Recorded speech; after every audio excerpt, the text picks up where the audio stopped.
if y'all have ever heard of Temple Grandin. She's, you know Temple? You know of her?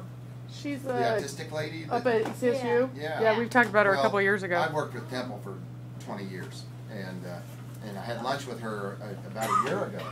And hey, Patrick. And we were sitting at lunch. We were just talking about Temple Grandin and corn. And Temple says, Mike, you know you have a CAFO. And of course, you know, confined animal feeding operation. In other words, there's a fence around our animals. Patrick, you have a CAFO.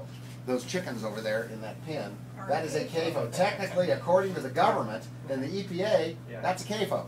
And so, yeah, okay, Temple, I got a CAFO. And she's after me because I'm cussing industrial agriculture all the time. And she says, and Mike, you know what? Cattle love corn.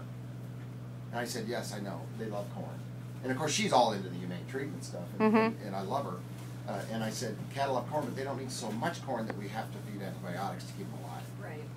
And we don't need to feed Rinensin and Bovitec and all these things that address the acidosis in their stomach because we're feeding them so much corn, and we're feeding them a lot of corn because it's really cheap.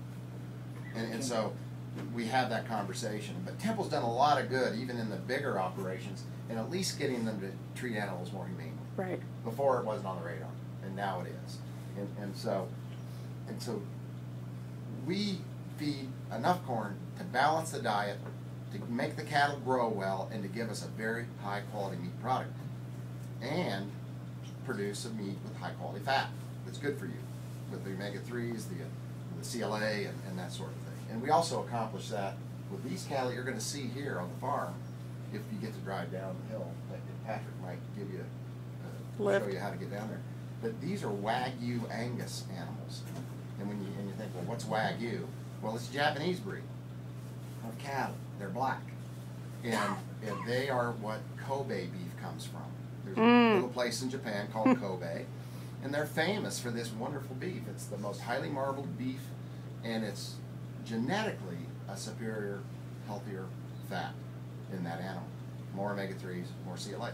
Well, that's part of our breeding program, and Patrick's as well. He's using this Angus Wagyu heifer on his grass.